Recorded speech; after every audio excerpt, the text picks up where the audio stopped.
పరద అనగనగా ఒక ఊరు. ఆ ఊర్లో ఒక ఆచారం, అమ్మాయిలందరూ పరదా వేసుకునే ఉండాలి. వాళ్ళ ఇంట్లో వాళ్ళకి తప్ప ఎవరికి పరదా చూపించొద్దు. అన్నయ్యకి, నాన్నకి, హస్బెండ్కి ఇలాంటి వాళ్ళకి తప్ప.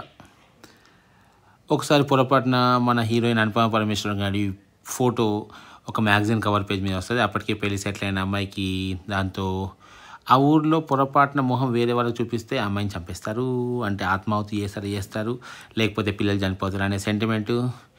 దీంతో మన అనుపమ పరమేశ్వరన్కి ఆత్మాహుతి చేయాలి. ఆ టైంలో సరే ఏదో ఒకటి జరిగి మొత్తానికి ఆ అమ్మాయికి ఒక 3 వీక్స్ టైం ఇస్తారు. ఒక డెలివరీ పేషెంట్ ఉంటుంది ఆ ఊర్లో అని చెప్పేసి, ఆ 3 వీక్స్లో డెలివరీ అవుతుంది అని చెప్పేసి ఆ అమ్మాయి ఫోటోగ్రాఫర్ని తీసుకొచ్చేసి ఆ ఫోటో తీయడంలో నా మిస్టేక్ ఏం లేదని చూపించాలి. ఇది ఓవరాల్గా సినిమా కథ. ఇక్కడ దాకా ఫాస్ట్గా అయిపోతుంది, మనకు కూడా కావాల్సింది అది. అక్కడ సినిమా ధర్మశాలకి షిఫ్ట్ అవుతుంది. ఢిల్లీ టు ధర్మశాల. ఇక్కడ అనుపమ పరమేశ్వరన్తో పాటు ఇంకో అమ్మాయి పేరు గుర్తుపెట్టుకోలేందుకు క్షమించాలి నన్ను, కానీ మలయాళంలో జయ జయ జయ హే అని ఒక సినిమా ఉంటుంది. అస్సలు సూపర్ సినిమా. మీరు ఒకవేళ ఆ సినిమా చూడకపోతే ఫస్ట్ ఈ రివ్యూ ఇక్కడ ఆపేసి ఆ సినిమా చూసి వచ్చేయండి. అందులో హౌస్ వైఫ్ ఒక ఆమె ఉంటుంది, కరాటే నేర్చుకొని వాళ్ళ హస్బెండ్ని వీరొక్కుమ్ముడు కుమ్ముతుంది. అస్సలు ఆ సినిమా మీరు చూడాల్సిందే కంపల్సరీగా. ఆ అమ్మాయి ఇక్కడ ఈ ఈమెకి అత్త లాంటి క్యారెక్టర్ సంగీత చేస్తే, సంగీతకి ఇంకొక ఫ్రెండ్ డాటర్ లాగా అంటే మొత్తానికైతే వీళ్ళు ముగ్గురు కలిసి ధర్మశాలకి వెళ్తారు. అక్కడ రాజేంద్ర ప్రసాద్ కాసేపు ఓవరాల్గా ఆ ఎపిసోడ్ అంతా సూపర్గా ఉంటుంది. ఫస్ట్ ఆ లొకేషన్స్ ధర్మశాల ఎంత అంటే ఆ లొకేషన్స్ అని చూసిన తర్వాత ఇప్పటికి మన ధర్మశాల ఇల్లు ఉండకపోతే ఈసారి ధర్మశాల ట్రిప్ వేసుకోవాల్సిందే అంత అద్భుతంగా చూపించాడు. బాగుంది. ఆ తర్వాత అక్కడికి వెళ్తున్నప్పుడు కొన్ని జరిగేటువంటి ఇన్సిడెంట్స్ వల్ల మూఢనమ్మకాలు ఉండకూడదు అనేటట్టుగా, అంటే ఈ ముగ్గురు ఆడవాళ్ళు కలిసి వెళ్తారు కాబట్టి వాళ్ళ లైఫ్ సంబంధించినటువంటి కొంచెం రియలైజేషన్గా డైరెక్టరు పూర్తిగా ఆడవాళ్ళకి సపోర్టింగ్గా తీసినటువంటి సినిమా.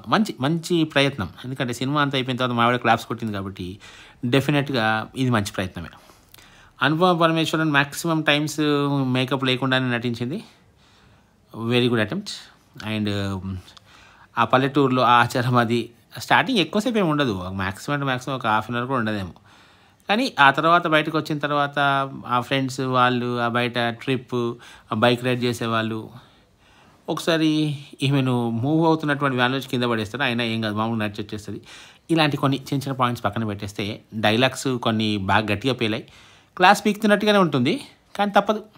ఓకే, మనము ఆడవాళ్ళ తరఫున వకాలు తప్పించుకొని మాట్లాడాలంటే క్లాస్ పీకుతున్నా సరే యాక్సెప్ట్ చేయాల్సిందే. అలాంటి యాక్సెప్ట్ చేసిన అనుపమ పరమేశ్వరన్ క్యారెక్టర్ని కూడా డామినేట్ చేసిన క్యారెక్టర్, ఆ ఫ్రెండ్ క్యారెక్టర్ చేసిన మలయాళీ హీరోయిన్.